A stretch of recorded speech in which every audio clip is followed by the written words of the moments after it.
Magluto ta og bibingkang pinalutaw mao ni ang imong ingredients. We got rice flour. Ato lang init 3/4 cup of sugar, white sugar, 1/2 teaspoon salt, then 2 tablespoons stand dry yeast. Tas imo lang na halo-haloon hantod sa mahalo siya tanan. Then ato dagdagan og kata 2 ka cup.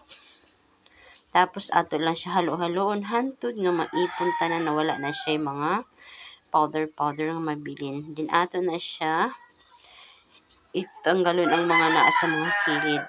Then kahuman na wala na siya mabilin, ato siya butangan o cling wrap in 1 hour.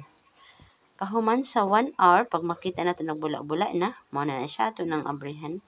Ato na siya ihalo hantod mawala sa iyang bula. Tapos mag-andam na taog. Kung ato na iandam sa atong butanganan, kailangan habang ato na siya giandam sa 1 hour, mag-andam ng atong steamer. Ato lang ipabukaldaan, tapos bago na ato na iandam ang atong mixture. Tapos ang pagbutang ani guys, kailangan dili nato siya ipuno kay malamwas siya. Kailangan 3/4 lang siya para dili siya magsobra sa atong steamer kay nakaandam na ko daan, bukal na. Kailangan pagbutang nimo bukaldaan 15 to 20 minutes lang. Karon ato suwayan kung luto na ba. Wow, luto na guys.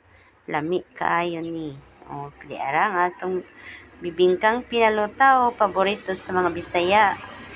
Dara guys, hamis kaayo. Mura ra gihapon siya o normal nga ginaling nga bugas. Mao pwede ra kaayo magpalit lang ta og rice flour para iwas hago na. Ya guys, nindot kayang iyang mixture. Lami.